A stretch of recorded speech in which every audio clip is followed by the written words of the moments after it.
Are you feeling overwhelmed by hormonal changes? If you're a woman, you're not alone.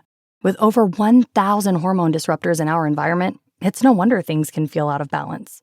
On top of that, natural changes like PMS, menopause, and other life stages can leave you feeling tired, irritable, and trapped in a constant battle with your body. But here's the good news. You don't have to suffer through it.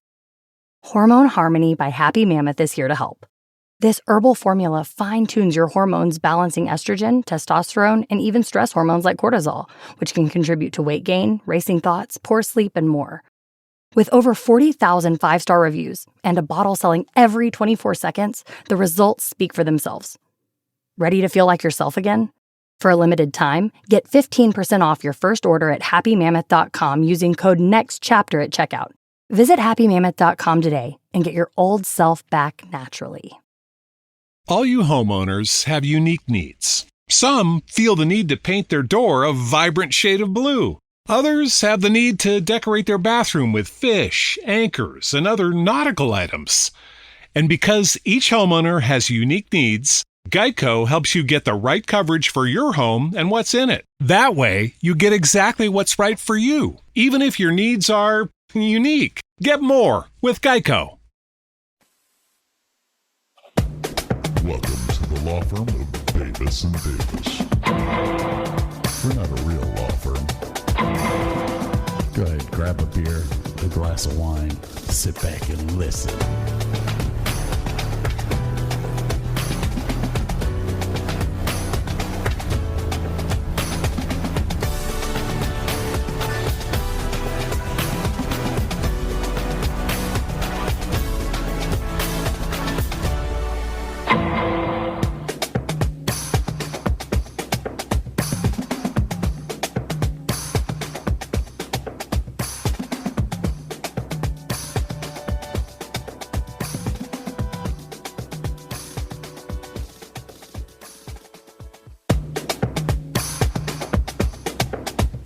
Welcome to the Davis and Davis Show, davisanddavisshow.com, and the davisanddavisshow.com for all your merchandising needs. Now let me introduce to you your hosts for the show, Scott and Burke Davis. We got a problem. No, Mayday. Mayday, big Mayday. Burke's going to entertain you for a second. Apparently, Mr. Producer here is having some issues with some of his equipment. Or maybe his actual equipment. All to say, well, I don't want to get these jokes out of the way because I want to see if I can get him, but he looks to be in a not so happy mood at the moment. But anyway, welcome everybody. Thank you for joining the show.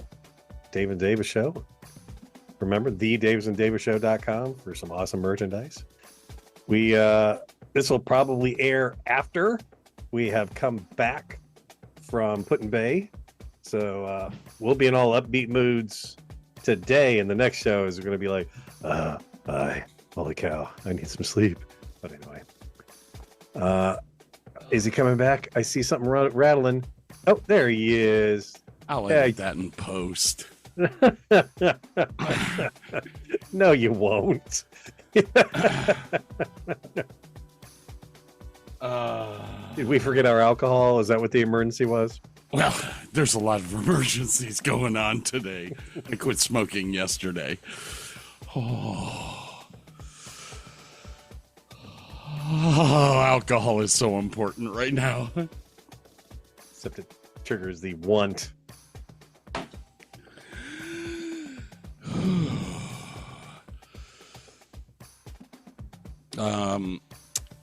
So my friend and cohort in crime, Kayla, and I last week were really fucking shit-faced Friday night. And she looked at me and went, I gotta quit vaping. And I went, I gotta quit smoking. And I went, that's it, man. Let's just do it. Let's just do it. I'll quit smoking. You quit vaping. She said, I go on vacation in 5 weeks. I want to be quit by the time I go. And I sat back in the back of my head going, 5 weeks. I can do that. 5 weeks wouldn't be hard. I could quit smoking in 5 weeks. The next day, she sends me a picture of her vape in somebody's drink. And I went, oh, fuck. What do you do now? What did you do, Ray? Yeah.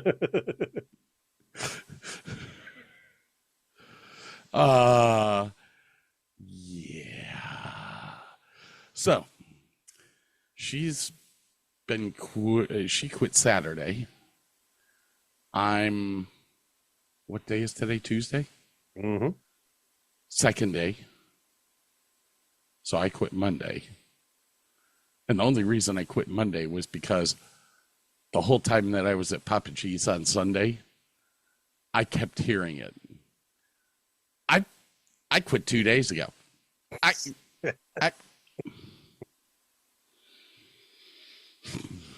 Fine. Be that way.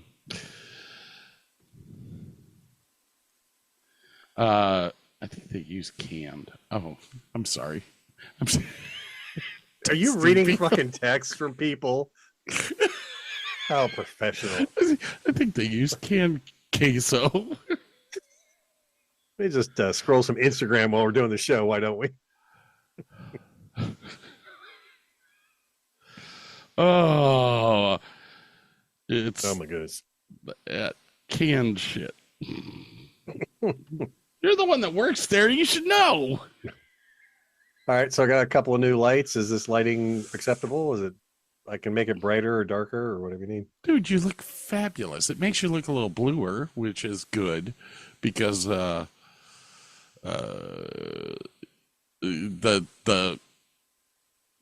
lights you had before were very amber. Well, that's because they had you had 4 colors to choose from. This has got they're like gels. They're like thin gels. They're kind of nice.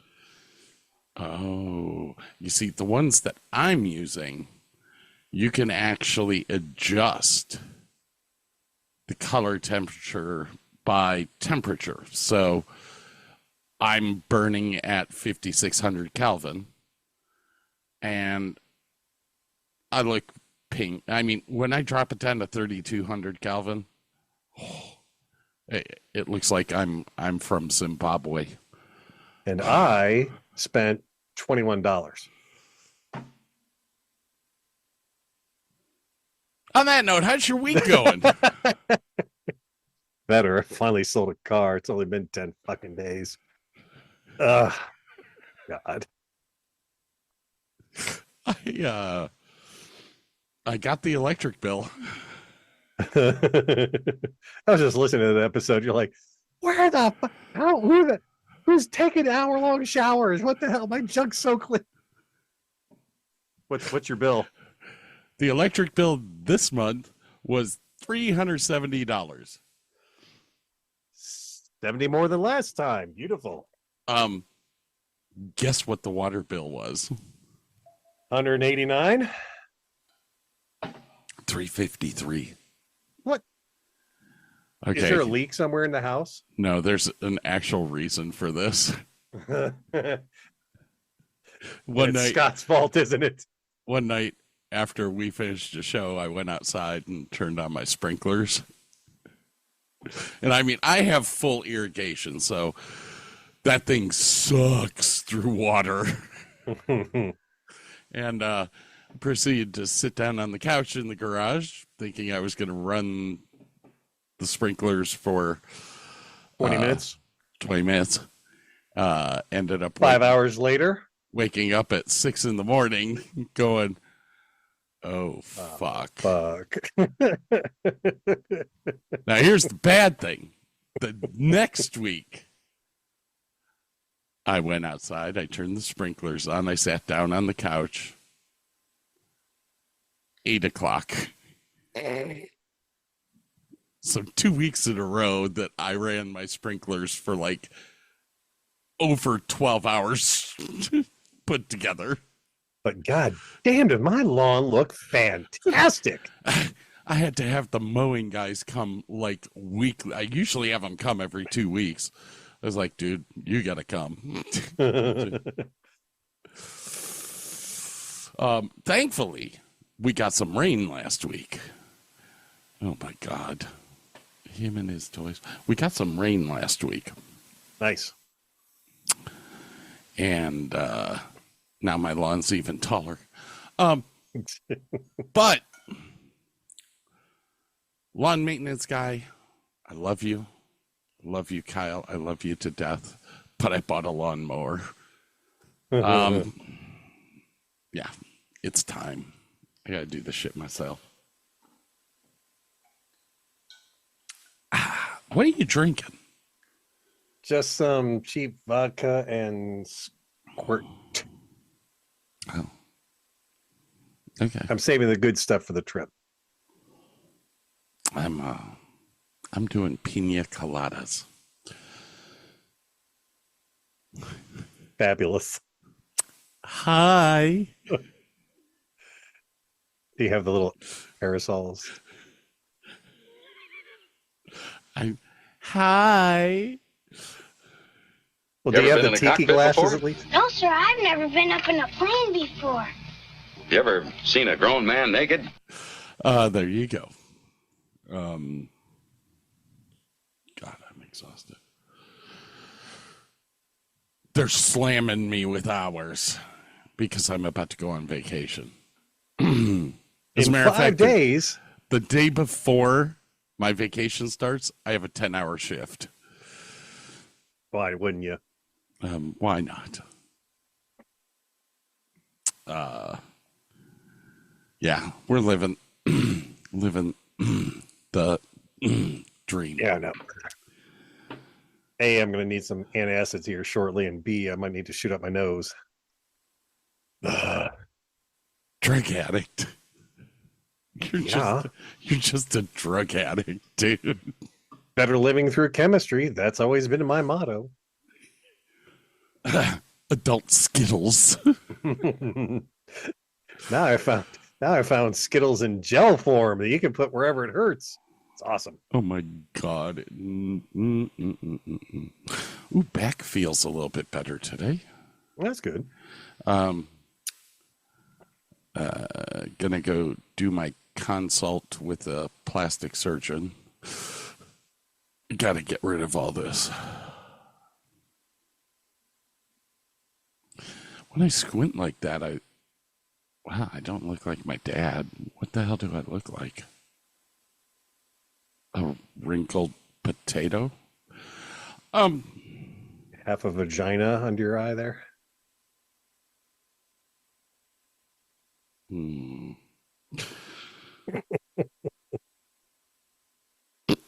Half a vagina. That's kind of funny.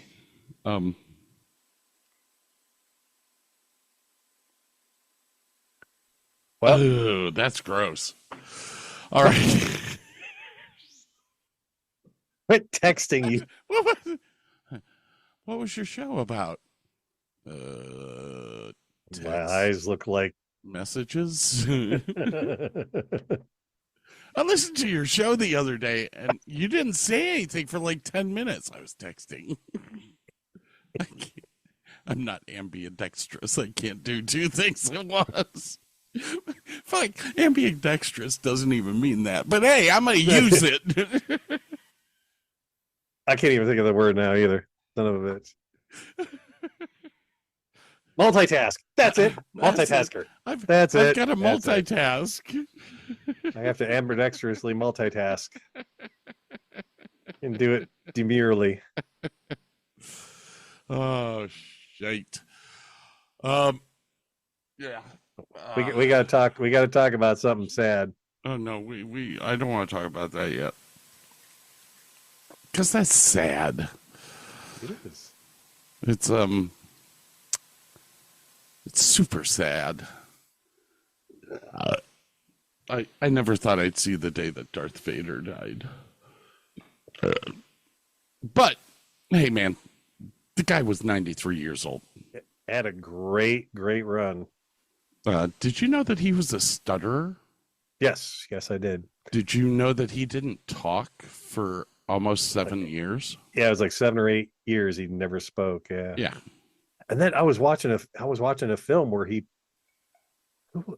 played a bit part in a movie where he was a stutterer. He was trying to sell a video camera to, oh God, who was it? Here, I thought my texting was distracting. Sorry, my brain is distracting now. Somebody crawled in here and grabbed a pop and left. A certain young daughter. And she's like, I want Scott to know I'm here. he's gonna act weird again. Wait, which one is it? The young one, Mackenzie. Mackenzie. I didn't know she was in town, but no, last week she is doing clinicals at Mercy. Oh, that's right. You did mention that. Yep. Good for her, man. How's married life going for her? Good. So far so good. Yeah. I didn't mean to get off a track, but that's all right. And she's going to be what do you call that when you get your degree? Graduating in December. So I just went to college. It's going to be one of them shows. Yeah, you know that thing you pick up and it's got like wood and lead and you draw with a pencil. Yeah, that's it. I was going to say penis. It's dark on the end? No, that's not. You did say it had wood.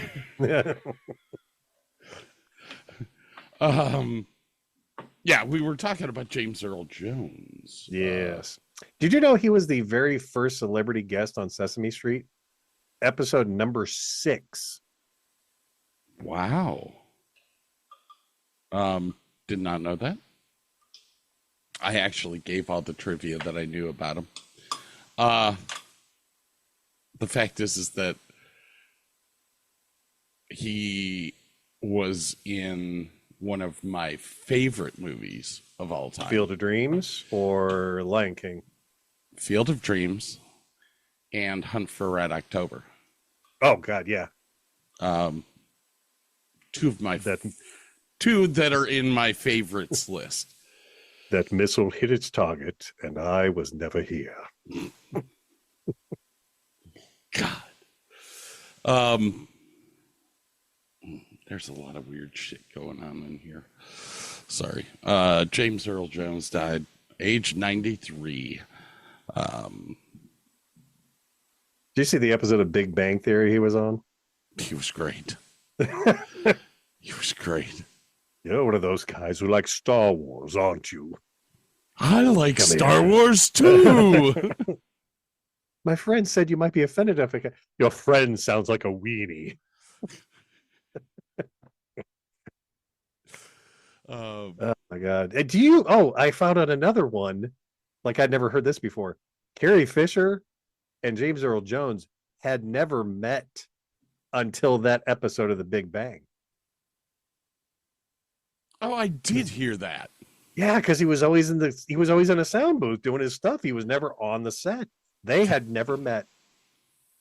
Like that seems crazy to me. That was one of the best episodes, though. What are we gonna do? Ding dong ditch Carrie Fisher. She's a little crazy, so get ready to run.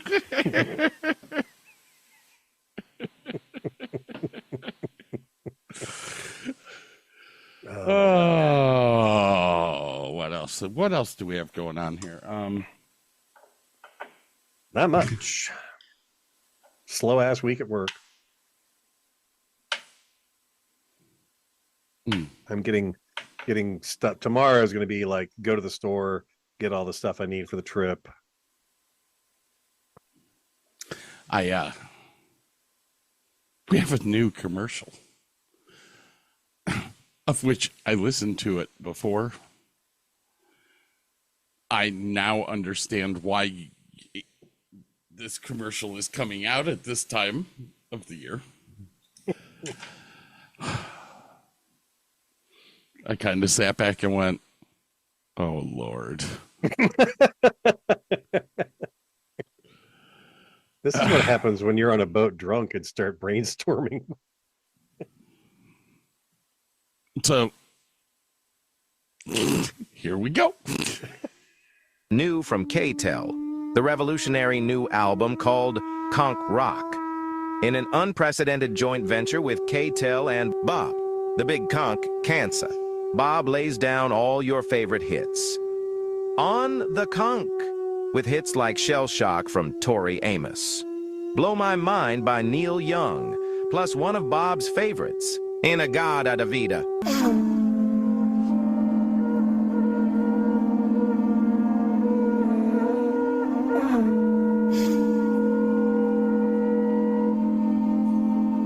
Plus, you get such hits as Blow Us a Song, You're the Conch Man, SpongeBob SquarePants, and Blowing in the Wind. As a special bonus, you'll also get Bob's famous rendition of Free Bird.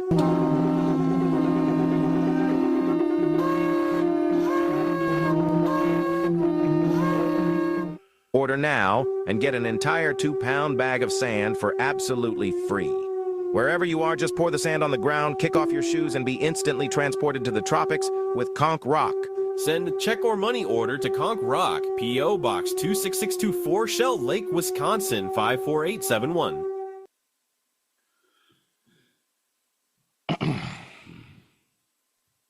Good stuff, man. That was free bag of sand. Can't beat it. That was a minute 20 of my life I will never get back. Actually had somebody last night ask me, what the hell's K-Tel? All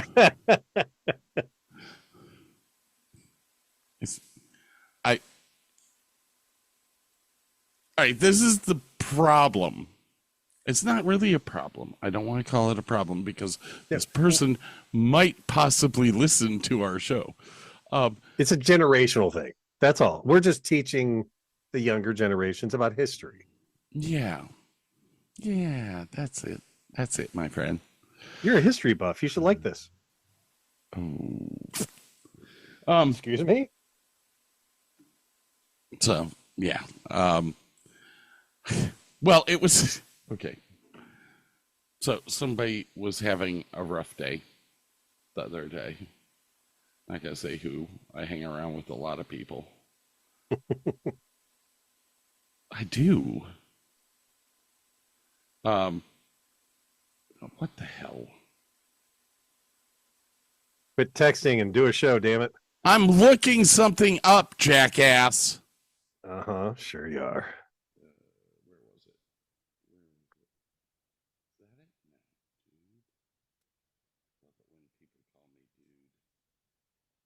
Dead air, dead air, dead air, dead air, dead air, dead air, dead air, dead air, dead air, dead air. 103. Oh shit, that's right. Scott stares at his phone intently, trying to find the information. Ah, put on the glasses. You'll be able to see better. Hey, look, I found it.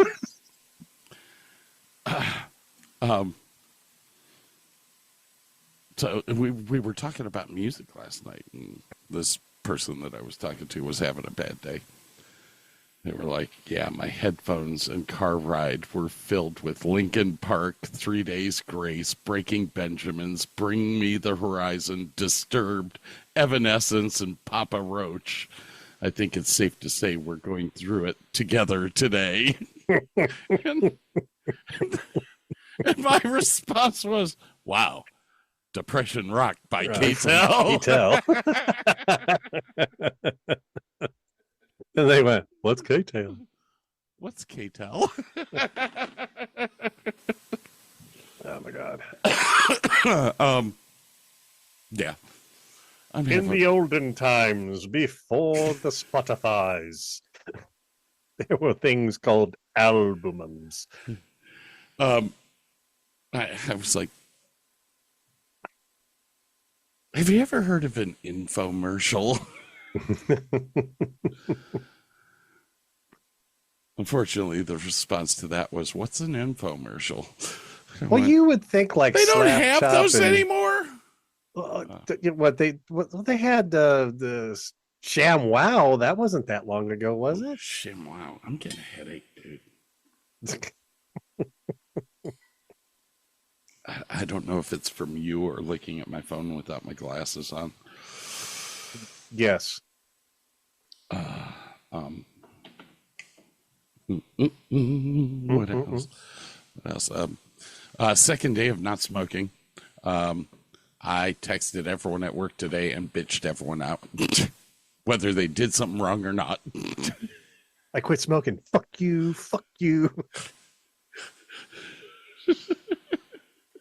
Fuck you. Fuck you. Fuck you.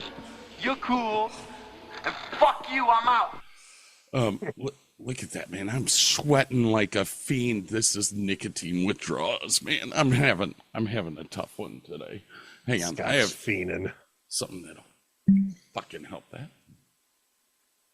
that. Just so you know, I'm bringing one of those along. That didn't help. Every time you do that, you go, boy, that's just not good stuff to do shots of. Bam! Every single time. That is not bamboo. I got that. I got some Woodenville, and I'll be bringing the little sample of the special stuff.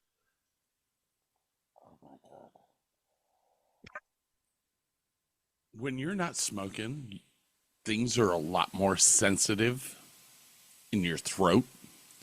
That burned like a motherfucker. All right.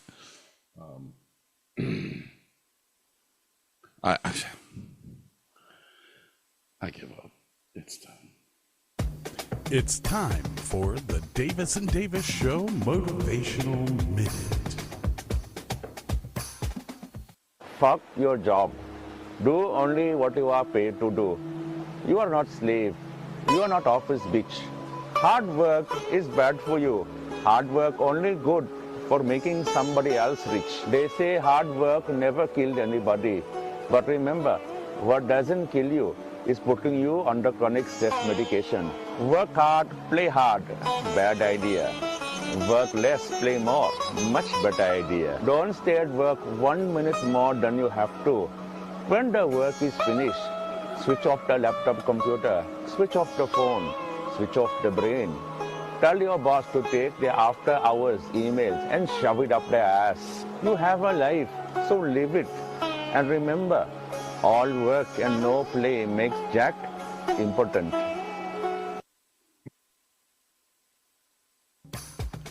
This has been the Davis and Davis Show.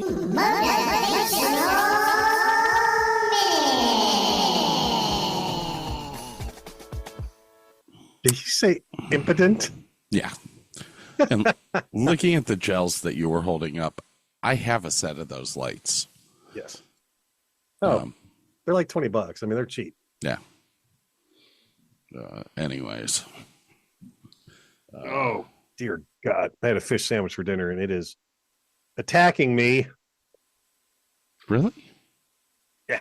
Really? I don't know why. Really? Just going, fuck you.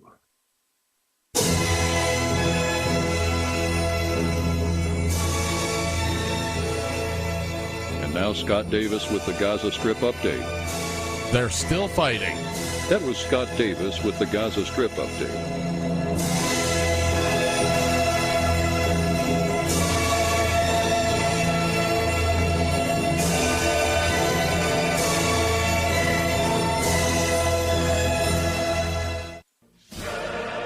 This is Burke Davis with the Ukraine War Update.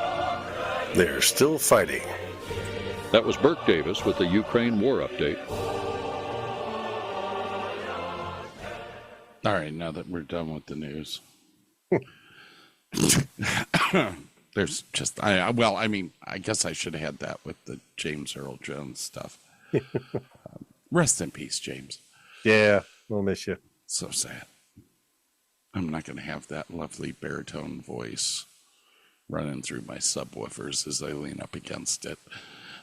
Oh, I need to stop that one right there. So, Scott. Yeah?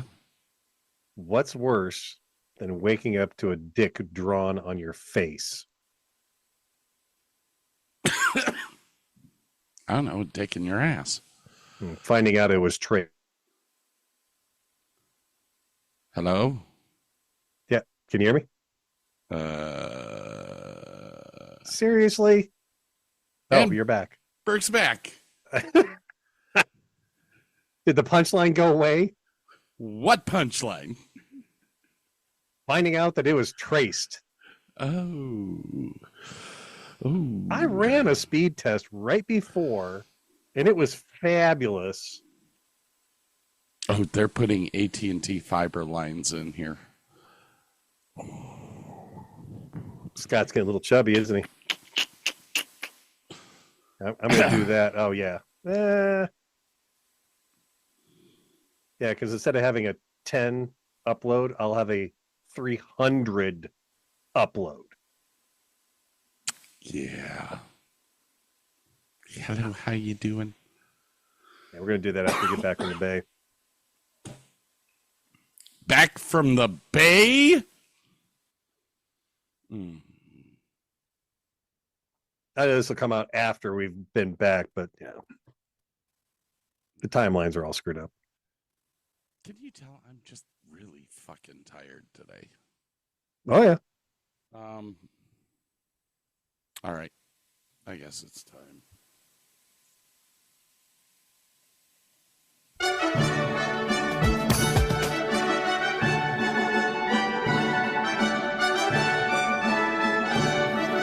It's time for Burke's Spoken Word.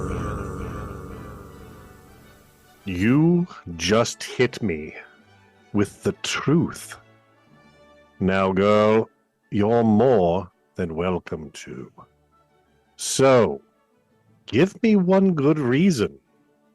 Baby, come on. I have lived for you and me. And now, I really come to see that life would be so much better once you're gone. I know that I can't take no more. It ain't no lie. I want to see you out that door. Baby, bye, bye, bye. Don't want to be a fool for you. Just another player in your game or two. You may hate me, but it ain't no lie. Baby, bye, bye, bye. Ladies and gentlemen, thank you for listening to Burke's Spoken Word.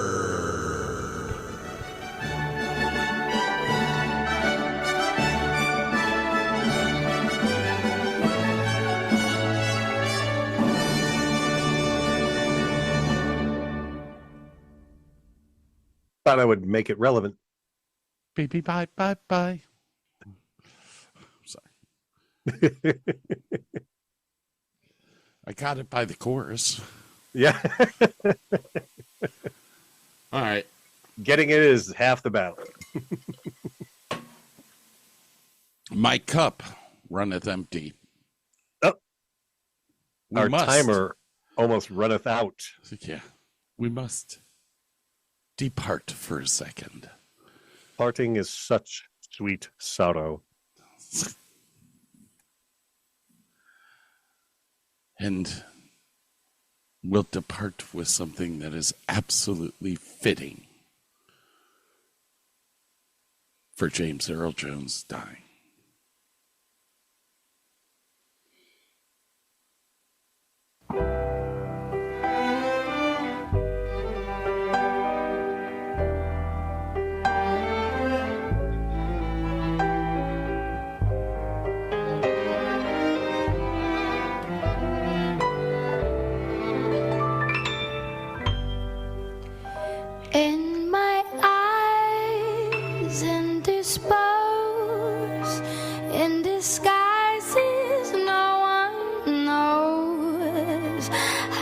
face to face lies the snake, and the sun in my disgrace.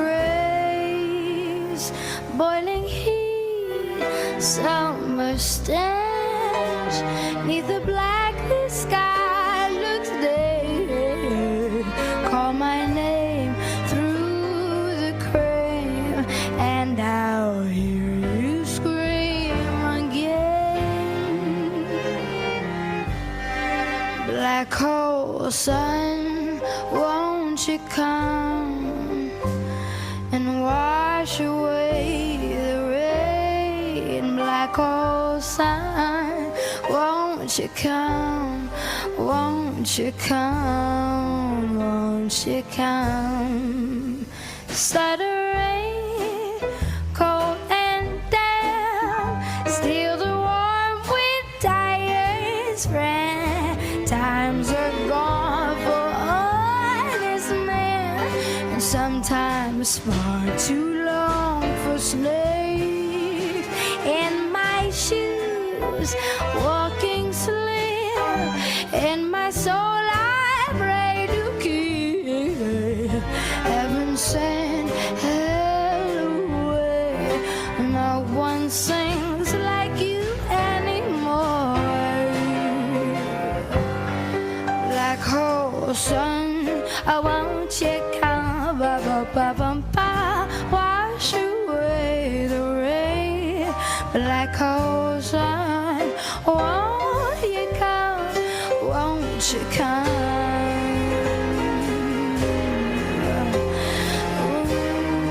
Won't you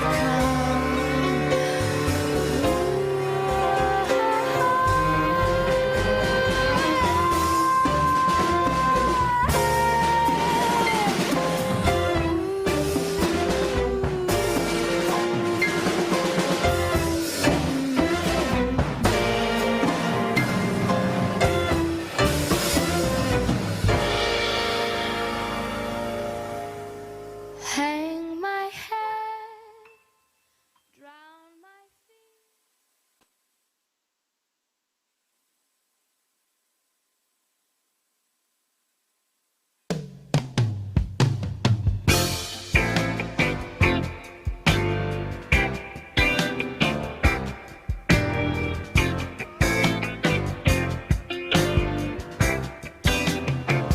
I was tired of my lady. We'd been together too long. Like a worn out recording of a favorite song. So while she lay there sleeping, I read the paper in bed. And in the personal columns, there was this letter I read. If you like pina coladas and getting caught in the rain, if you're not into yoga, if you have half a brain, if you like making love at midnight in the dunes on the Cape, then I'm the love that you've looked for. Write to me and escape.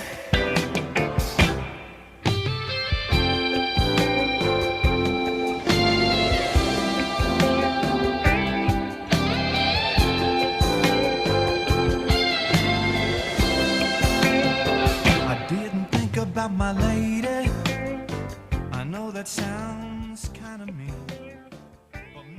All right, welcome back.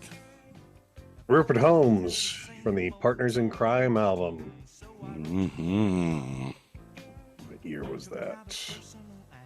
70s. 1979. Ooh. I'm just doing it in honor of what I'm drinking.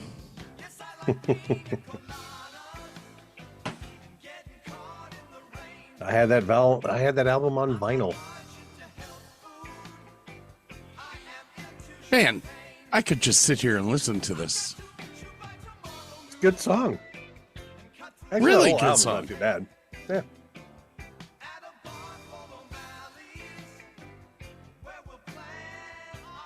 Huh.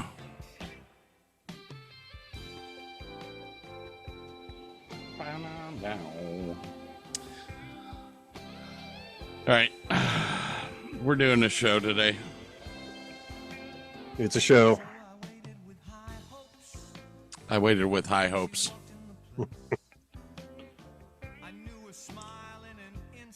Deadpool and Wolverine. Wolverine. Wolverine.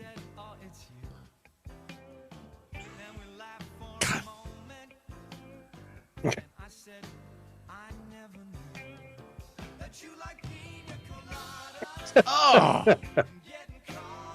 If it's good enough to be in Guardians of the Galaxy, you know it's a good song. Ooh, buddy. Yeah. Thank you. Thank you. Thank you. Thank you. Thank you very much. You know, I totally forgot that this was in Guardians of the Galaxy. Yeah, it was in the first one, yeah. Ooh, woohoo! Yeah, Deadpool. Where should we start? I'm letting you lead this bitch. I got some stats. Shall we start off with stats per se? Why, yes. Alrighty then. Released July 18th, 2024. Rated R. 2 hours and 8 minutes long. The domestic gross, $603,808,117. Worldwide gross, $1,262,208,117. The 24th highest grossing film of all time. And the number one highest grossing R-rated movie of all time. Beat out the Joker by 90 million. It was close. And if you're curious, What the hell you say? number one gross movie, Deadpool Wolverine. Number two, Joker. Number three, Oppenheimer. Number 4 and 5, Deadpool 2, Deadpool 1. Number 6, The Matrix Reloaded. 7 was It. Detective Chinatown in 2021. Never heard of it. Logan coming in at number 9, and The Passion of the Christ at number 10. I thought it was interesting. Woo-hoo! Damn. And the movie's only been out for a month. It's been what did I say? July? August. September. Yeah, 2 months.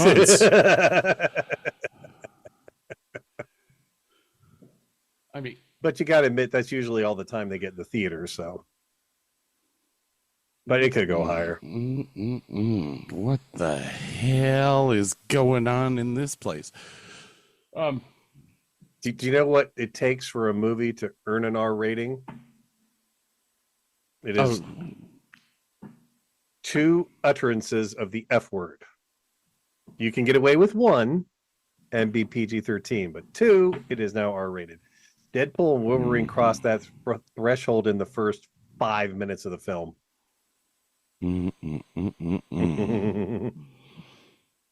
All righty. That's awesome. That's wow. Care to guess at the Rotten Tomatoes? Take a guess at the critics' score. 56. Better than that. It was actually 78. Yeah, but what's the popcorn score? Audience score? 95. Begin to wonder about these Rotten Tomato critics, because I think the movie Reagan was listed as a 12% tomato meter and a 98% audience score. Yeah, 4 days, 18 hours, 27 minutes. Thank you, Tidbit. That's all the stats that I got. Wow. That's insane. So the movie was produced. Well, it's a Marvel. Now it is Marvel. What? Don't you mean now it's Disney? It's Disney and MCU, so yes. But yes. It is a Disney product. Which means you got some trials and tribulations dealing with the Disney people. The highest grossing movie they've made this year. Dude, that's the highest grossing movie. Well, you know what? Let's see. Gross for what was the second Infinity War? That was Endgame. Endgame was 2.7 billion worldwide. Okay. So this one movie is nearly half of that. And it took them 12 years to get to that 2.7 billion. But yeah, 2023 was a bad year for Disney. Yeah. Like most of their movies and shows lost money, which is not a good look for a company that likes to make money. Yeah. So I got a little bend. I don't know. This is to me, this was a great Deadpool movie, but not a great MCU movie. And I can't explain why exactly. I mean, they pull a lot of, one of the things is they pull a lot of non-MCU characters out of to be in this movie. And it's almost like a snub to Marvel in a way. Like they're, you got Blade that was not MCU. You got all these non-MCU characters coming in, which is fine. I loved every second of it. Okay.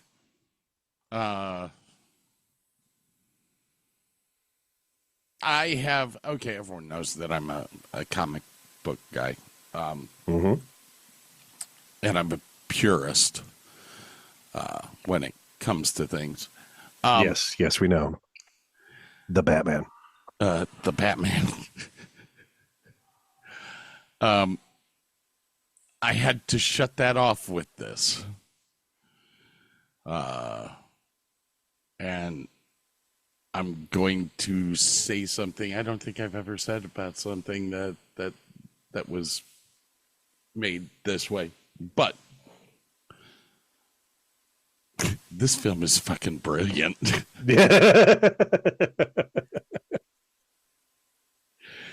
And here's the weird. Okay.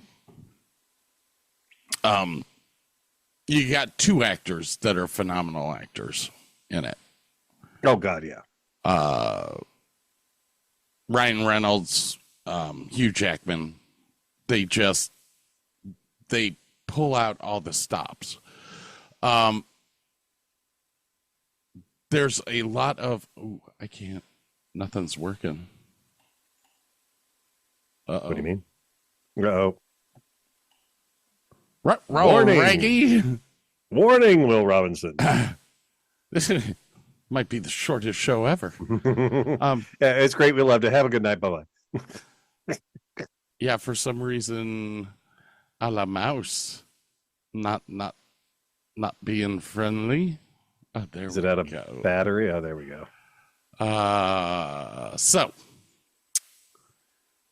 Is the debate tonight? Yeah. It's a good thing we're doing this show. Otherwise, you'd be yelling at the TV. You're both losers. You're both worthless and weak. Drop and give me 20. All right. let's see here. I did have this up here at some point, Daredevil, but everything quit working. Not Daredevil, Deadpool. Yeah, this film. Now, the good and bad was that they used the whole Loki series premise of the TVA and this like dead zone that people get pruned to. But the good news was they summed it up in a couple sentences so anybody could kind of catch up. And this, all right. So, I don't know if this is the first time a Marvel movie directly goes with canon of one of their shows per se. I don't think they've ever. I don't know. It was just kind of weird. I mean, it helped in the fact that you could pull up Logan from another universe and that was fine. The fact that he was going to go find his Logan. Oh, yeah. He's regenerating. He's going to be fine. No, he's dead.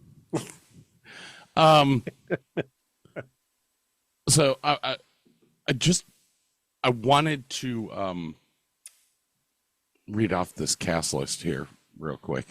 Ryan Reynolds, Hugh Jackman, Emma Corrin. She played the bad. She plays Cassandra Nova. She hasn't done a bunch of things that I've ever seen. Right. But damn, she did a nice job. Real nice job.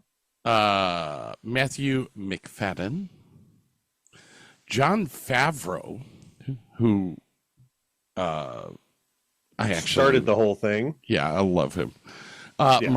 Marino Baccarin. She was in the TV show V, the remake that they did. I absolutely love this girl. Well, she was in Firefly or Serenity. Yes. I loved her in that. Rob Delaney. Peter. Jennifer Garner. Reprising her role as Elektra. Yeah. Leslie Uggams. Reprising her role as Blind Al. Wesley Snipes. Bringing Blade back from 20 years ago. Well, you remember they did Ryan and him did Blade Trinity together. So I'll tell you what, it seems like if you're a friend of Ryan Reynolds, you're getting a part in this movie some way, somehow. Do you think? Channing Tatum. Oh, do you know the story behind him and Gambit? No. Okay. Oh God, we got a cat coming in. He was slated years ago to do a Marvel Gambit film. And something just didn't happen. And then they promised him another time he was going to be in an X-Men movie, and it didn't happen. Actually, he was doing another movie when they were doing the Wolverine origin story, and was not able to play Gambit in that movie. And he said he liked the guy playing and everything, but he is from the Deep South. He's got Cajun in his blood. Yes. Like his family members talk like that. So it comes very natural to him. He has wanted to play that for years. And that was one of the biggest reasons why Ryan brought him in, because he got screwed for years and years and years. And they're like, okay, you're getting your shot now. So that's the story behind that one. Who else? Chris Evans. Yeah, Chris Evans. We're at greatest reveal ever.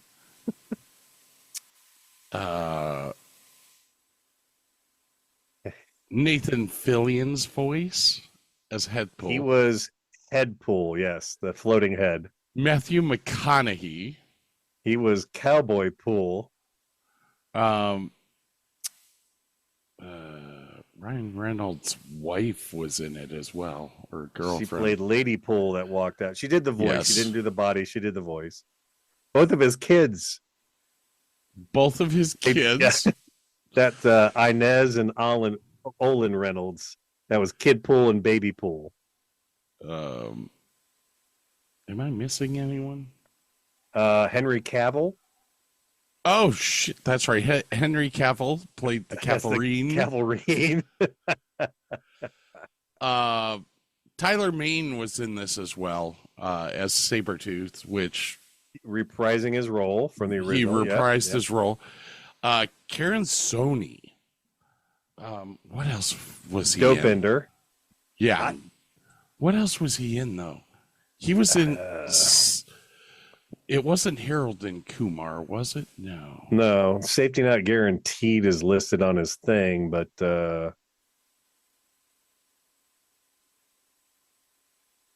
he did a voice in Spider-Man Across the Spider-Verse, but man, he looks really well, he played Dopender in the first two movies, you know. He's a taxi driver. Oh no, he was in Miracle Worker. That's what it was. Okay. That's where you know him from. Okay. Which the only reason that I watched that was because Harry Potter starred in it. Randall Reeder reprised his role as Buck. Yes. Actually, all the guys from the second film. Louis Tan is Shatterstar. I will say it was really good to see Wesley Snipes back. Oh, yeah, heck yeah, man. It's been a while since we've seen him on screen. I kind of missed that guy. The weird thing is Marvel had introduced some other actor that was going to do a Blade movie. It hadn't gotten off the ground yet, and then Ryan pulls this stunt, and now all of a sudden the new Blade movie not showing up on the Disney program list anymore. It's like, oopsie. Yeah. Shiloe Kutsuna reprising her role as Yukio. And whoever Teenage Negasonic, she reprised her role.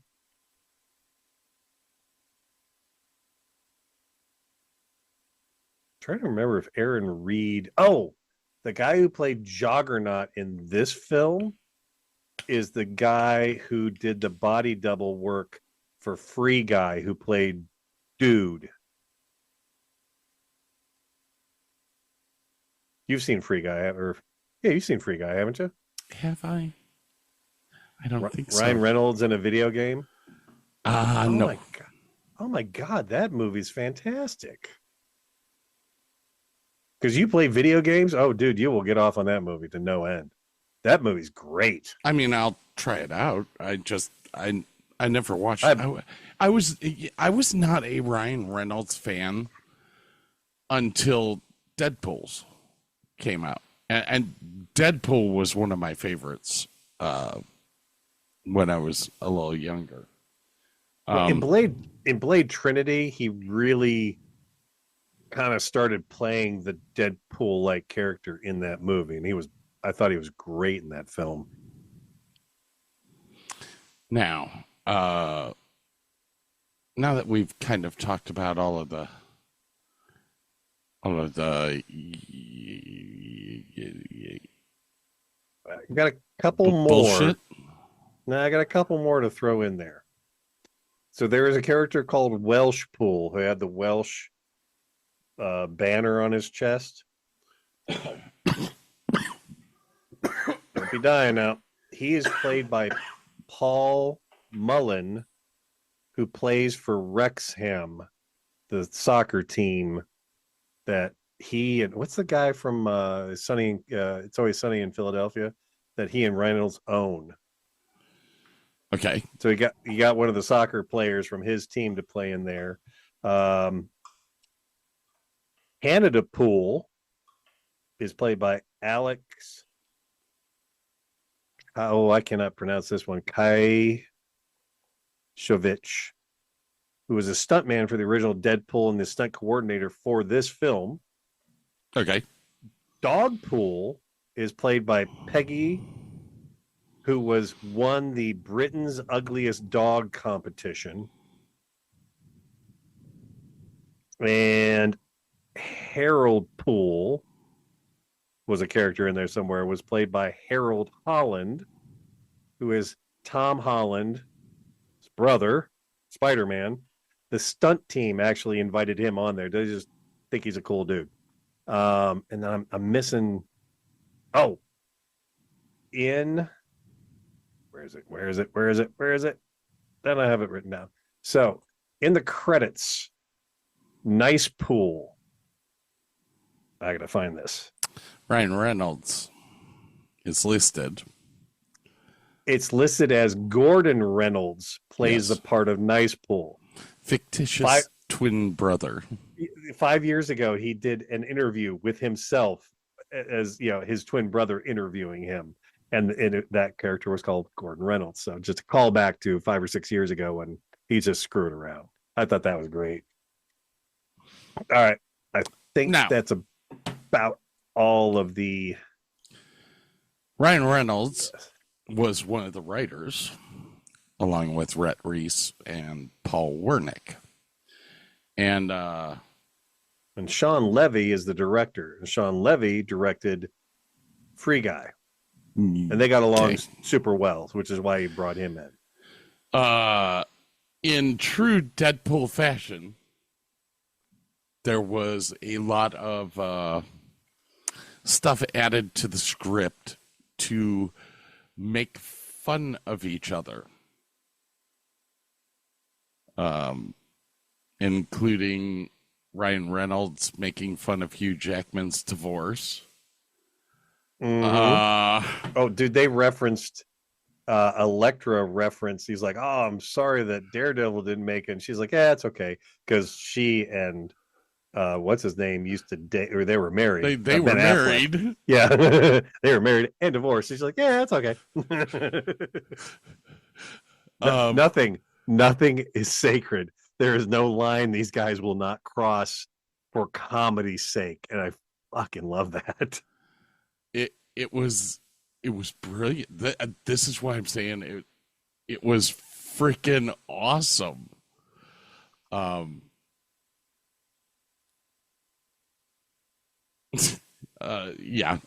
Hugh Jackman role reprisal after Wolverine was killed off by Fox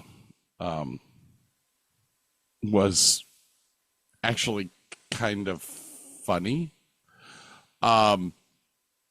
Hugh Jackman said he really was done playing the character. I'm retiring from playing Wolverine. It was funny because I think I saw another interview where Ryan Reynolds was watching that interview with Jackman where he said he retired. He's like, "Fuck, I need him to play this role again." And so he just called him up and said, "Hey, want to play Wolverine again?" He's like, "Yeah, okay."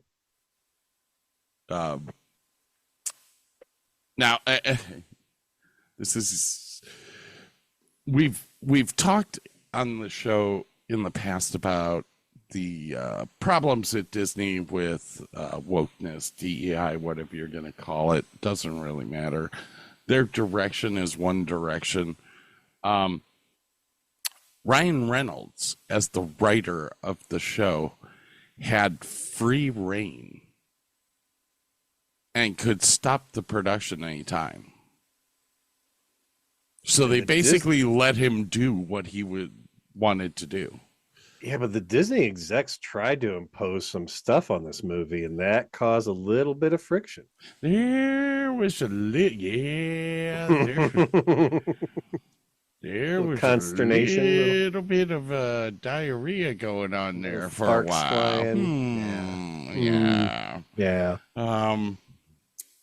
But Disney in the end basically said, "So what I'm gonna do is piss and moan like an impotent jerk and then bend over and take it up the tailpipe." Which was probably the best idea they ever had. Yes, yes.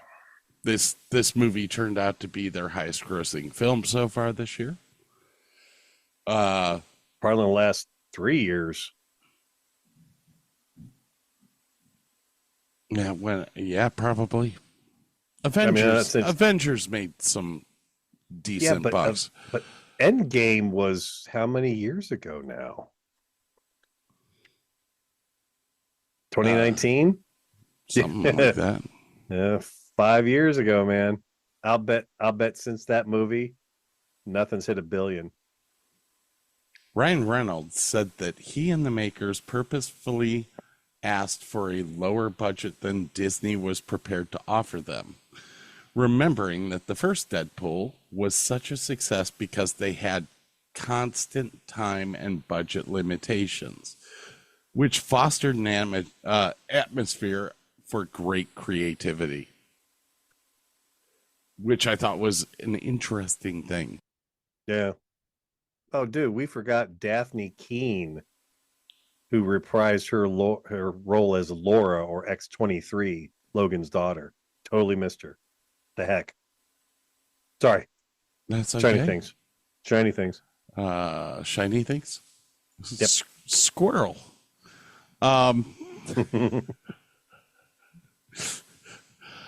Let's see here. What else is on here? You did the first R-rated movie distributed under Walt Disney Pictures,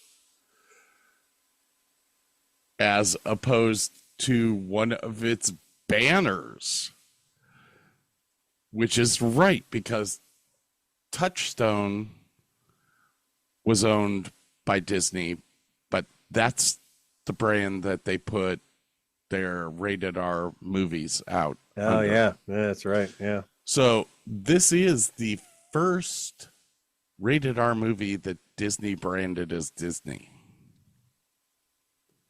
Picked a good one. Deadpool's new costume is a lighter shade of red and has larger eye circles than previous suits. This was Deadpool's comic look in the 90s when I read it. God, I love this comic.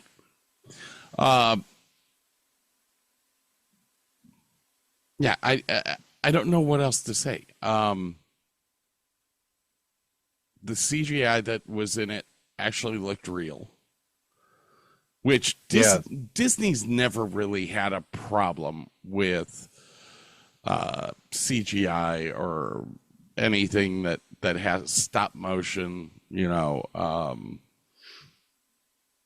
So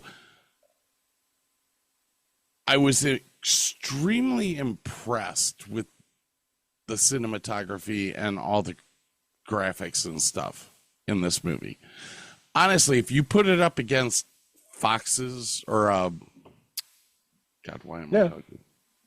X-Men? Yeah. Like Last Stand or something like that? Yeah.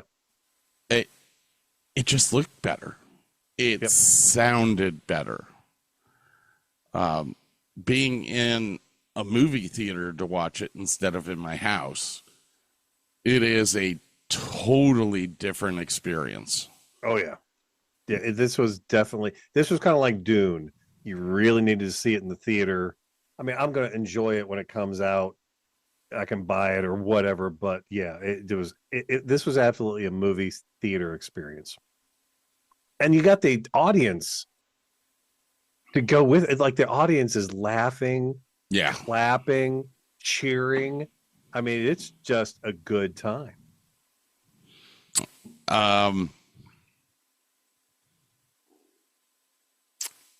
What else did I want to discuss about this? I think I've got to go back to the acting that we had with both Ryan Reynolds and Hugh Jackman. Now, Ryan Reynolds wrote it, so he kind of had an in on it. But just the way that both characters gelled with each other, you know, it was very kind of cool to see, because this was the first movie that Deadpool really had a sidekick through the whole thing, or a partner through the whole thing.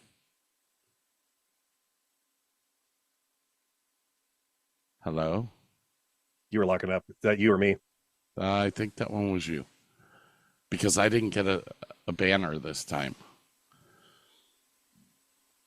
That might have been you, buddy. Or no, it's me. I'm back up to. They're just getting up to 9. Yeah, it's just they're just dumping fluctuating. Yeah, it's just up and down. Anyway, anyway. I agree. Anyways, the cohesiveness in the entire cast really was really cool to see. They were all having fun with each other. Oh yeah, and they all gelled. Which, I mean, we've talked about movies in the past where actors are fighting with each other or actors are fighting with directors, and you can tell in the end product. Yeah. Or movies where like they toss a bunch of people together, and I gotta admit, this movie could have gone the way of like Justice League, where they threw a bunch of people together willy-nilly and expected them to come together. It's like Justice League did not hit the mark, and this one could have gone that way, and it didn't. Somehow they navigated it really well. They did. And what excites me about this is, even though we've closed the chapter on Guardians of the Galaxy, what if we reopen it? What if we Ryan Reynolds it? Deadpool leads the Guardians. That'd be bad. Come on, man. If that'd be fucking great, though. Possibilities are endless. Absolutely. I mean, if you're a Disney executive right now and you're looking at the numbers and realizing that this movie might be the only thing that pulls you out of shit. Yeah. Ride that wave. What have we learned? We might have to do another Avengers, even though that series is over. They're doing Doomsday. Yeah. I'm just saying, the audience for Disney, yes, we have young people that love Disney, and that's a fabulous thing. But remember, the people that grew up with this were born in the 50s, the 60s, the 70s. These comics came out when I was a kid. I read them. I mean, stay who a little faithful to the source material. Yeah. Build it and they will come. Okay. It's really pretty simple. Like, people throw around the word fan service a lot. They threw it around in Endgame. They threw it around in this movie. But in the end, if I want a comedy, I want to be entertained. Mm-hmm. How do you entertain me? Give me what I want. That's fan service. If that's fan service, so be it. But do another fan service movie. That's what people pay you to do. They paid you $1 billion. Do it again. You could do the Acolyte all you want. Just buffer it up with the good shit. Yeah. Get some, I don't know, good writers, some good characters. The special effects are not going to carry a series or a movie. You know, the woke agenda, not going to carry a series or a movie. Give the fans what they want. Go ask them, what do you want? I want this. Okay, there you go. Thank you. I'll buy that. It's a really simple idea. I think they need to do the Wonder Twins next. Fuck, I would pay money to see that movie. I mean, you'd have to bring in Wendy, Marvin, and Wonder Dog, though. Sidekicks.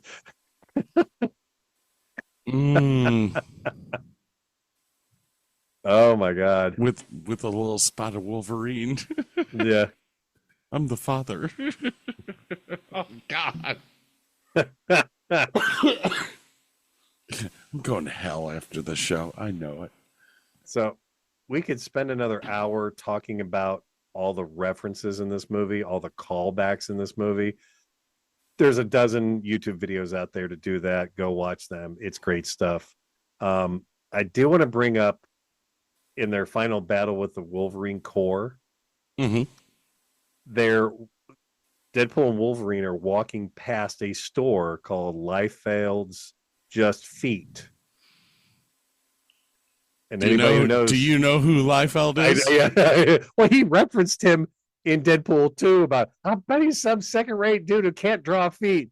He's the originator of Deadpool.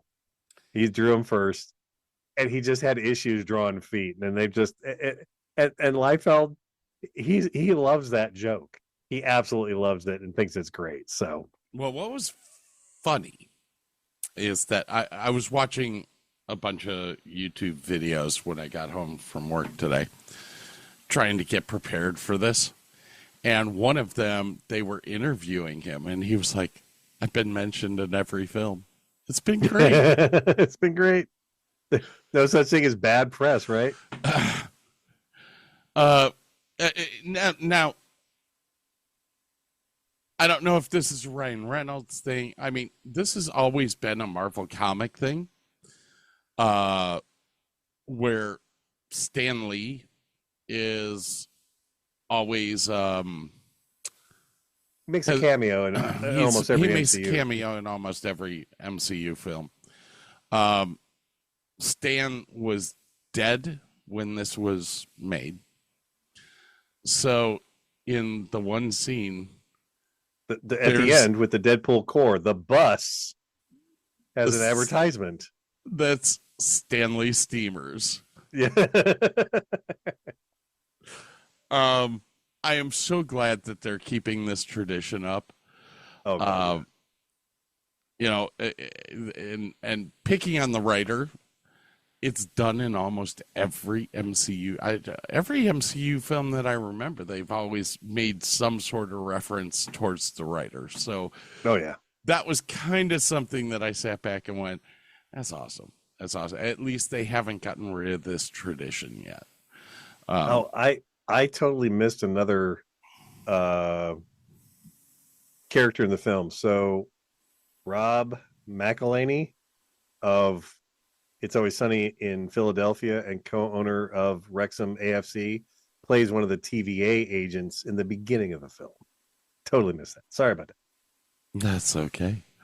Ryan Reynolds wanted to release this as an intentionally bad fake movie.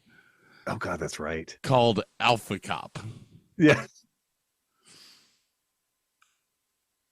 I forget that story, but it was hilarious. Who share one brain and together make the perfect cop. Oh my God. That is how Deadpool and Wolverine began. Oh my gosh, I love this guy.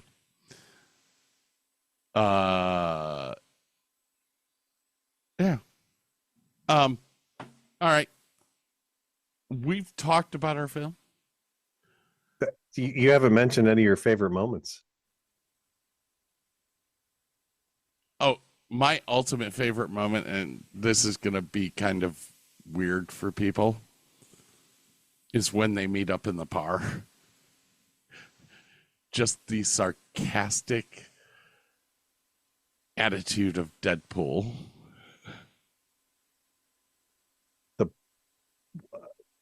The original. Wait. I'm lost. How are you lost?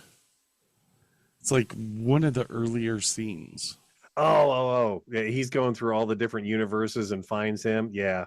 I mean, that whole scene was brilliant. Well, the bar was my favorite part. The fact is that he's teleporting through all these multi-universes, finding different Wolverines. Yes. And And that was just, I mean, Hugh Jackman was freaking phenomenal in that. Dude, the height accurate Wolverine was fucking hilarious. I think they should have made him wider and stockier, but yeah, in the comics, Wolverine's like 5 foot something. He's this short, mean little bastard, and that was hilarious. But the Cavalrine, oh Jesus Christ! I about pissed my pants. Yeah. I don't know, that whole montage of him traveling was funny as shit. First off, yep. But it just, I was like, this is the best of both guys right here. They're doing all these one-liners, and it's 5 minutes of just sheer fun. My favorite scene in that whole bit was when they were in Madripoor and he was playing Patch, because that was one of my favorite Wolverine comic offs. You know, like it was like a mini series of Patch and Madripoor. I was like, dude, it's Patch, like nobody knows what I'm talking about in the theater. I'm like, oh, whatever. God, I hate you guys. What was your favorite part of the movie? I tell you what, when Chris uttered "Flame On" instead of "Avengers Assemble," I about pissed my pants. That was yeah. We don't know this one. We don't like this one. And when Daphne Keene came out as X-23, I was like, it's her. It's really her. Now she was born of French and Spanish parents, which is why she can speak Spanish so fluently, which I did not know. And she's got this accent that's like almost British in real life. It's the weirdest damn thing. The Wolverine is really dead fight with the skeleton. That is probably my favorite bit in the beginning of the film. That's probably my favorite bit. That was really good. My problem with picking, the heck, we gotta do our dance. My problem with picking my favorite and worst part of this flick is that I didn't have a worst part. There's a couple slow moments, but you needed it to like. You had to come back calm down and like gather your wits. So I really didn't have a bad part of this flick. And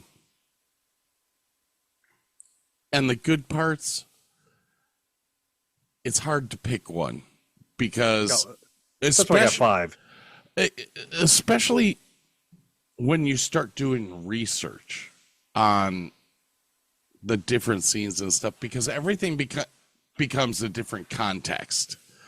Yeah. Oh, yeah. You know, Hugh Jackman being picked on for being divorced. Jennifer Garner. That turns out picking on Affleck. Yeah. To be funny as shit. Yeah. Anyways, we got to take a little break here, ladies and gentlemen. We're going to come back. We're going to rate this movie. We're going to rank this movie. And I'm going to take some allergy medicine.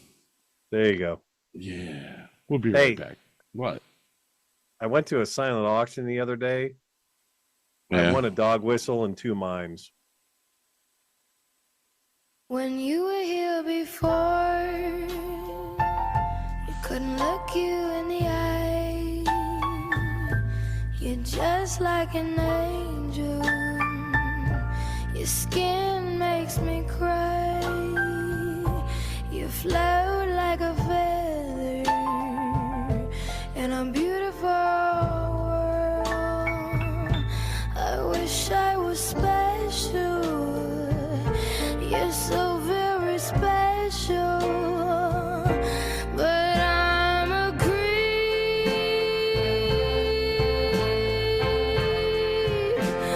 I'm a weirdo. What the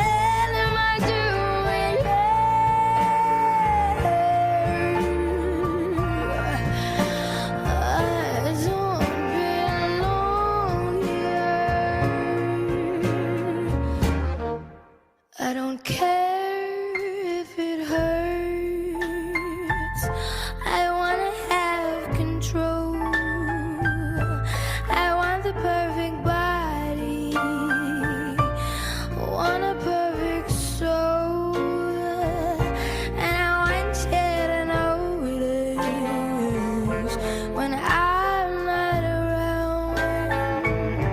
You're so very special. Yeah, I wish I was special, but I'm a creep.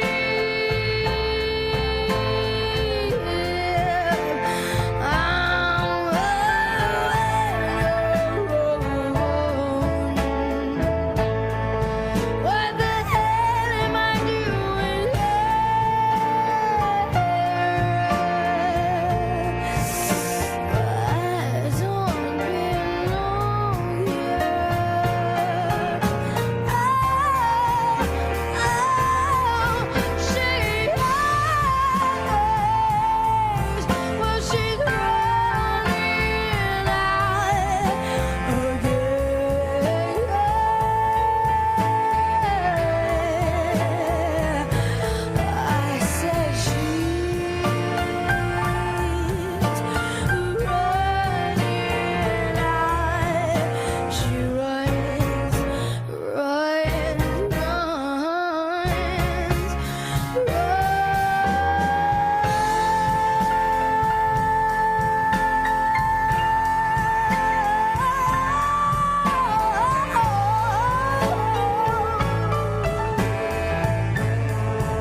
Taxes was feeling so stuck. Sitting in traffic, squeezing into a parking spot, all to squeeze in getting tax help during your lunch break. Now Taxes is a TurboTax expert who does your taxes for you, while you go about your day getting real-time notifications about their progress and the most money back guaranteed. Now this is Taxes. Intuit TurboTax. Get an expert now on TurboTax.com. Only available with TurboTax Live Full Service, real-time updates only in iOS mobile apps. See guarantee details at TurboTax.com/guarantees.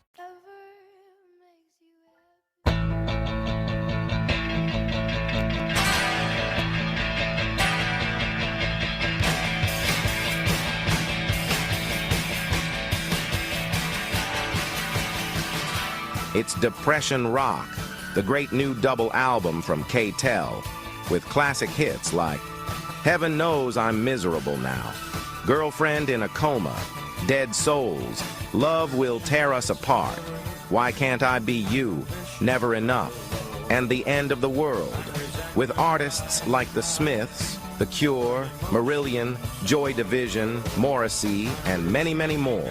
Available on vinyl, cassette, and 8-track. The brand new album by K-Tel.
All right.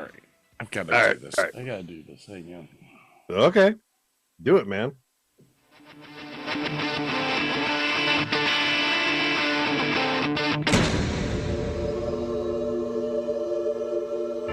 Life is a mystery. Everyone must stand alone. I hear you call my name, and it feels like home.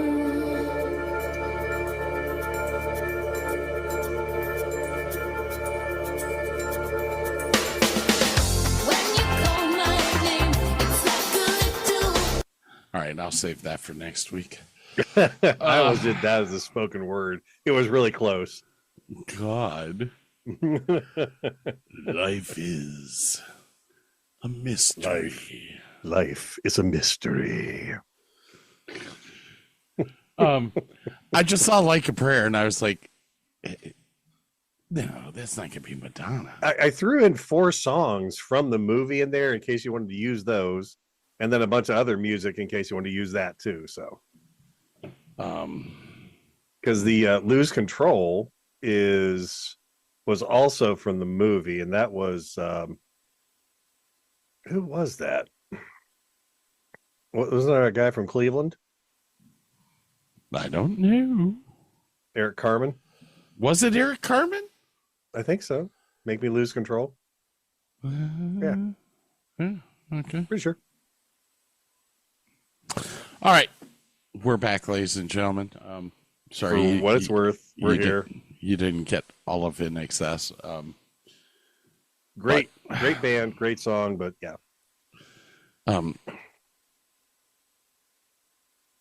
Very great band. Oh God. Too bad he liked belts around his neck. Courtney Love was that was Nirvana. That was the other guy who killed himself. Sorry, wrong Suicide. Sorry, man. Suicide Rock by K-Tel. God, no. I went to make it. And I made it, and I'm sitting there listening, and I'm like, I'll get letters about this one. Oh, God, no. Great songs that were written right before somebody killed themselves. That's right, ladies and gentlemen. Joy Division. In Excess. Nirvana. Oh, my God. What was the movie? It was what was it? Hackers, where the kid was selling an album. It was all people who like died eating food. It was like Mama Cass and all these like people who asphyxiated to death, man. Oh my God. Anyway, I already talked about the whole K-Tel thing, right? For yes, the younger generation that's listening, K-Tel was an infomercial back in the 80s and 90s. Ron Popeil was the infomercial. K-Tel was like a mixtape before mixtapes were a thing you could do. Okay. Are you ready for this? I'm ready. I hope you're ready.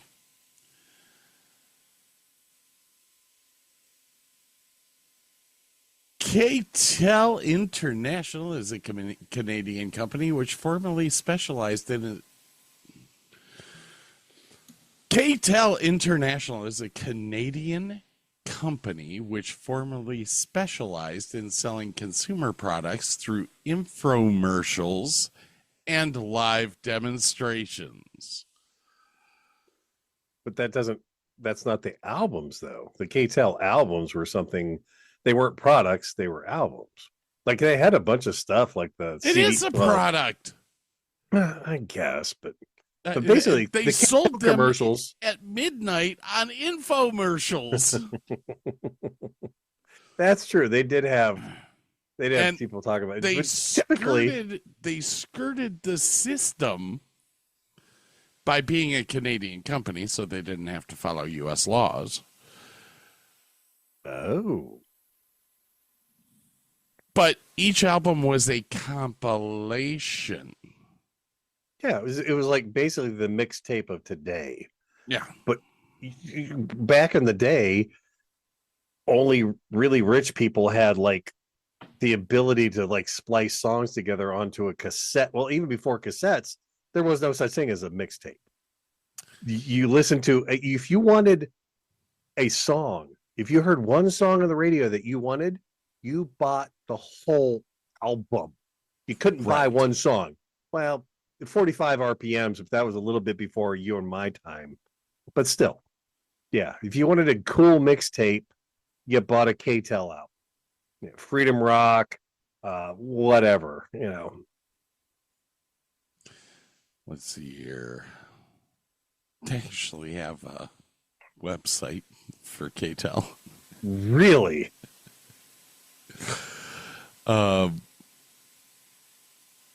Yeah, but they don't. KTEL International. They don't have any of the old albums. That's sad. Anyways, and like they kind of did like the best of albums before the record companies even did that. Oh yeah. Like if you remember, there was, well, you had KTEL on TV. Basically, what KTEL did was they took Columbia House's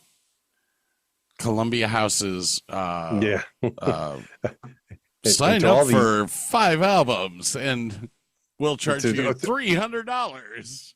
To all the younger listeners, there was an introductory $1 and you could get 5 albums either on vinyl or 8-track, and then I think later on a cassette. Then they kept charging you way more money and you had to pick more shit. So it was a scam, and you did it once and you got burned and you learned your lesson. But you got KTEL 5 albums for $1. But KTEL was like, you call the 800 number, you pay your $9.99, and you got this compilation album. And it was, you know, maybe it was folk music, maybe it was hard rock, maybe it was depression rock, whatever. But it was like, you know, it was a mixtape. You know, basically.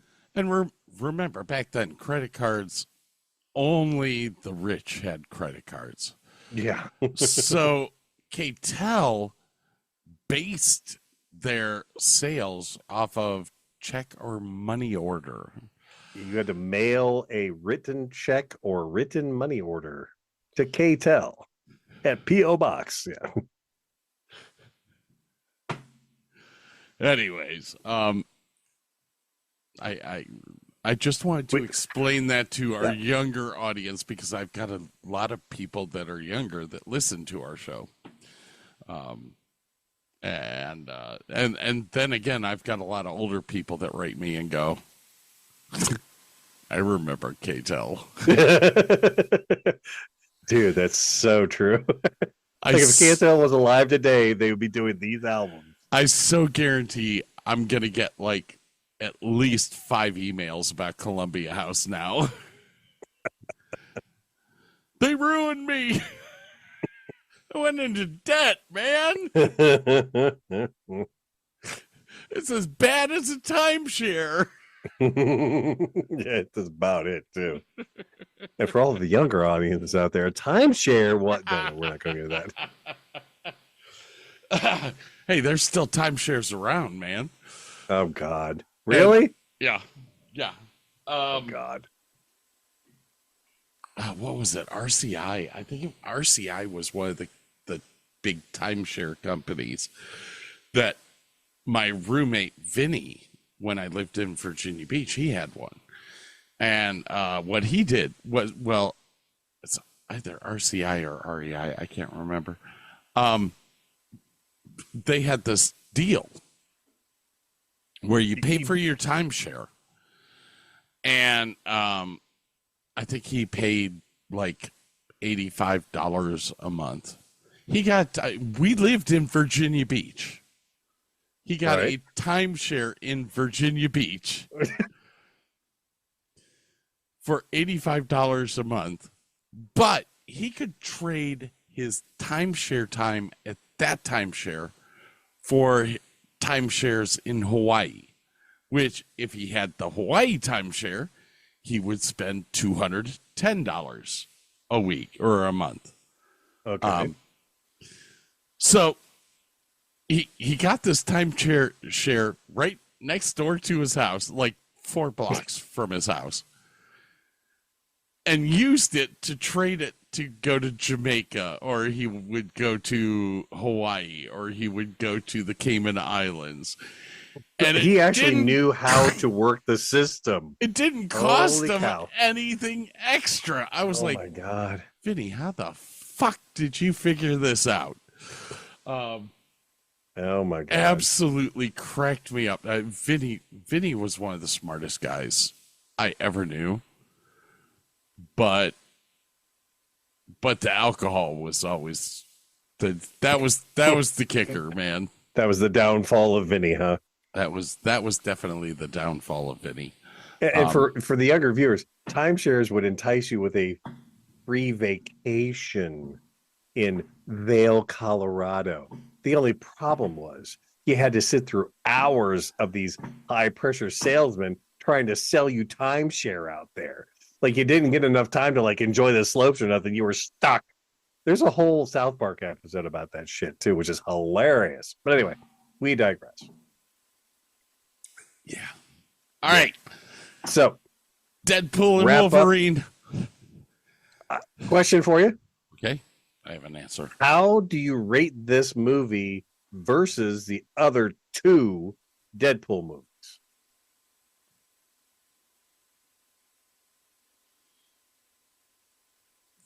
It's a loaded question. It's tough. It's a loaded question because the other two Deadpool movies were made before the conglomeration that was made. But it's Deadpool. So, the first Deadpool movie is great. The second Deadpool movie, I think, drops a little bit, but still has its moments of fucking brilliance. Right. This one's totally different. I don't think you can put it in with the Deadpool movies. I'm with you there. So each movie is very, very different from the others, different vibes and underlying themes. They're really hard. I mean, yes, they all three have Deadpool in them. I get that, but I mean, honestly, this one I almost got to rank it third, but it's not like last place. It's a hair away from 2 and a hair away from 1, because they're all three great movies in their own rights. Mm-hmm. Yeah. But if you had to rank them, I'm still going to go 1, 2, and 3 are my 1, 2, and 3 picks. This one was just a little too rushed. The plot was a little too thin, and I understand the reasoning behind it. They were doing a bunch of rewrites. They were doing a bunch of reshoots in the fourth quarter of doing this movie, getting rid of bad shit, putting in good shit. So there was a lot of stuff going on that they had no control over, that they were trying to get control over. So I understand where it comes from. But to add on to this, the turmoil that Disney is in right now created the havoc that we had in this movie. Yeah. 9 months of reshoots.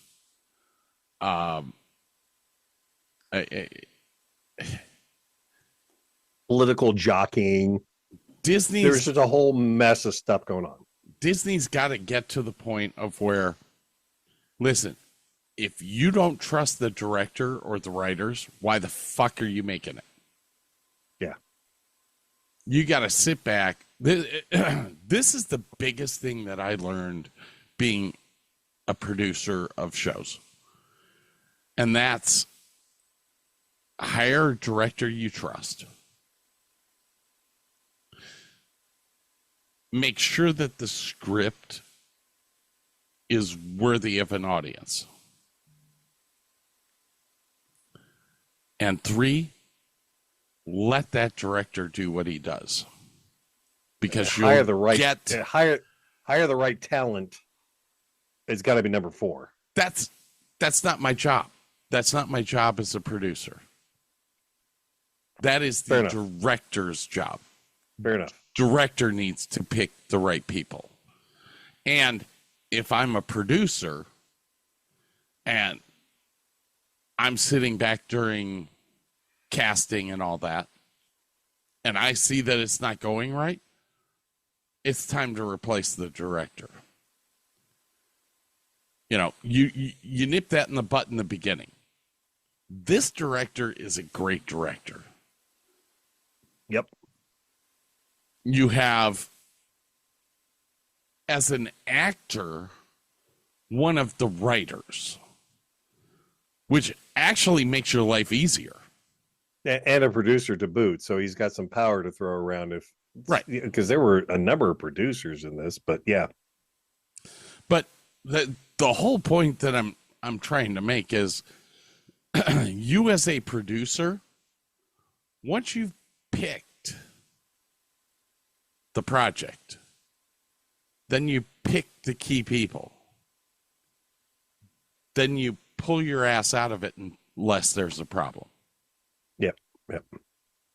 And Disney hasn't done that for the past few years. We had all the rewrites with this. Look at the problem they're having with Snow White right now. With all the rewrites, we've now recast. Never see the light of day. We've never now recast Snow White's role and CGI'd in all the 7 dwarfs instead of having them as tall people. Yeah, whatever. That movie will never see the light of day. Don't worry about it. It's just at one point in time, Disney became. Oh God, we could do a whole show on Disney. Disney became this big, huge powerhouse corporation, and they started running things like a corporation. But an entertainment company can't run like a corporation. Right. It's correct. Just not the way to go. Weta with Lord of the Rings. Warner Brothers. Warner Brothers produced Lord of the Rings. They stayed out of it. They let Weta, the director, Jackson, do their thing. And they got a new logo out of it. It's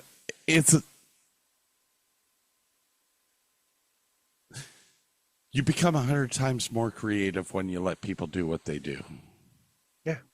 Let the writers write, let the directors direct, let the actors act. It's pretty simple. And that's keep the corporation out of the way and you get a good product. And this is obviously from the box office showing them, to quote The Mandalorian, this is the way. Favreau. Yeah.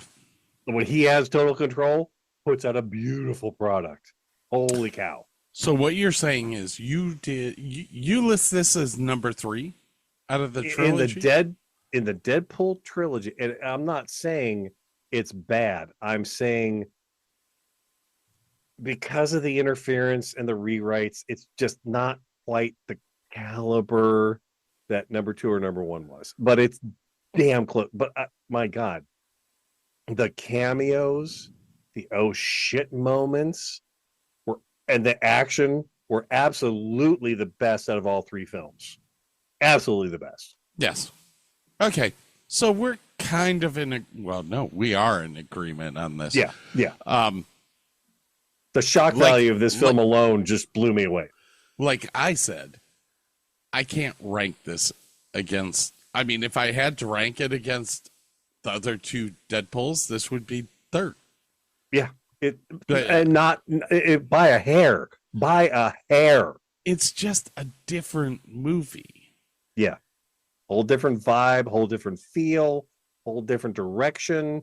It is what it is, but yeah, it's so close. Now I've smashed Disney all night here, and yes, as well as Ryan Reynolds. Bob Iger, I don't like you. I don't like you at all. Okay, but here's what I will say about this: brilliant decision to bring the two universes together. Oh, yeah. This is the first movie where we'll start to see a blend between the two universes. Yep. And I think that they have something that they can build upon. It's almost the same as the Avengers series, where you brought things from several different comic books and put them together and made a movie. And that's where this can go. Yep. If they let it, if they just let it evolve. Wesley Snipes as Blade. Disney, you own it now. Let him do his own solo movie again. Let him Bring have him a couple back. other characters. Let him have Elektra for what, you know, like there's so much you can do with that. Look at the amount of freaking money you made off of this. You could have Blade fighting with Elektra, like you said. You could have Blade fighting Juggernaut for that matter. The possibilities are endless. Just let it evolve on its own. Get a good writer, get a good director, and then let him go. Just don't touch it. Just let it go. Let it go. Let it go. I don't have it. But, so on our scale, we have for this year.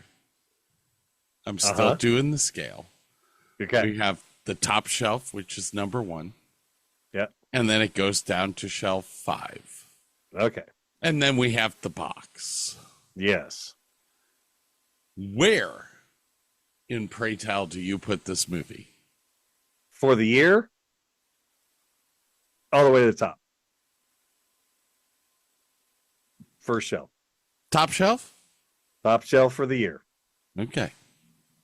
So Although you're talking Blanton's.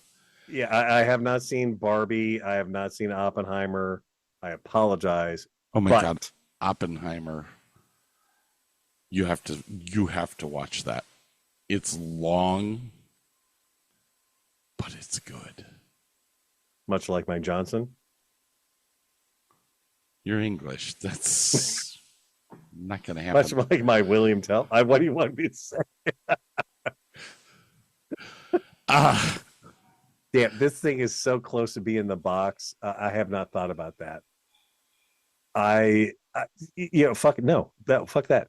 Every Deadpool movie I've ever seen is a box movie, and this is a box movie. This is in the box. Get the key out, open it up, and put it in the box. Dumbass, hit the button. Wow. I wasn't expecting that.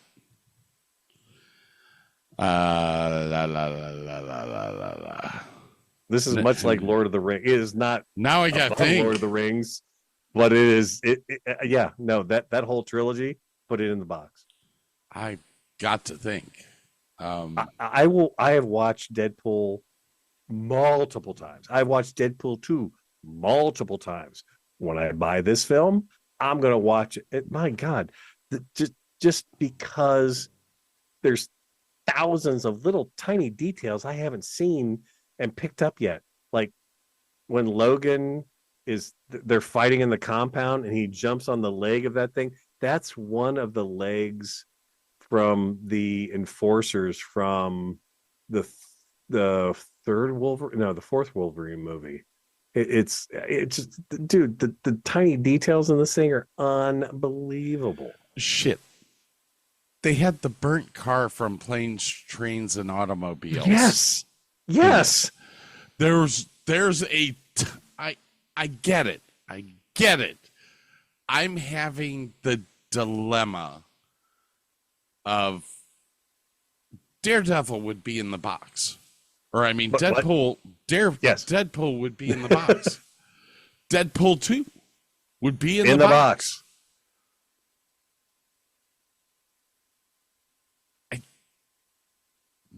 It's a tough one. It's so close. but I'm going to throw it in there because I'm going to rewatch this thing another 5 or 6 times and enjoy every moment of it. All right, this is kind of... They fight in an Odyssey minivan. Come on. This is kind of like Brecky Horror Picture Show. When it came out, it wouldn't have been in the box. But as time goes by, it went in the box. Oh, yeah. And then it blew the fucking hole out of the back of the box because it was flying. Yep. I think this movie is like this. I'll put it in the box. I think that this is going to become a cult film to watch. Yes. Yes. And this may be the new Rocky Horror of Gen Z. God help you all. It's on probation in the box. How's that sound? 4 days. Double secret probation. 4 days, 17 minutes, 17 hours, 1 minute. That's right, ladies and gentlemen. We'll be in Put in Bay. By the time you hear this, we're already there. We've already come back. We've already slept 20 hours. Need to thank all of our friends. Papa G's, 121 in Harwood. Come on out to Papa G's. Who else do we have to thank, buddy? The Mr. Bob Kanza for the awesome Conch Rock. Oh, Southwind Racing. Remember the Put in Bay Classic. Yep. We'll be at the Real Bar almost nightly. What else? Bob Gatewood. Jeez. Love you, man. I don't know what else to say, man. I'm overworked this week. You're gonna sleep on that flight. I need a vacation. Look at the fucking bags under my eyes, man. Fuck, I'm again.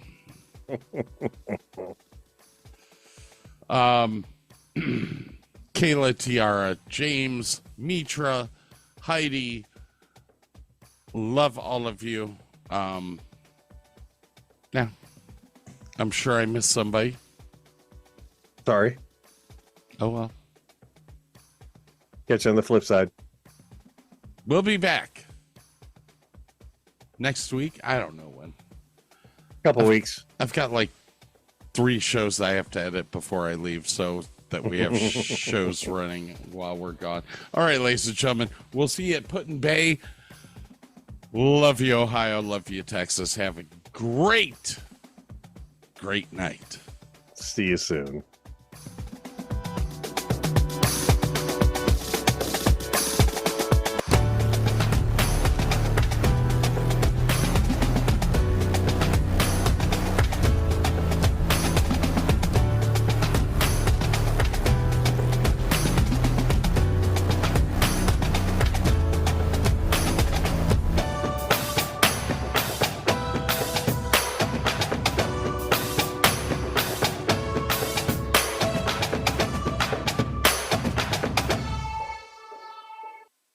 That was fun. Owning a boat comes with a number of perks, like being able to say ahoy or land ho and not feel weird about it. So here's another perk. Geico's boat insurance offers access to the largest towing fleet on the water. And with specialist support from agents that are as passionate about boating as you are, there's so much value that you'll want to say, shiver me timbers, and not feel weird about that either. Get more with Geico.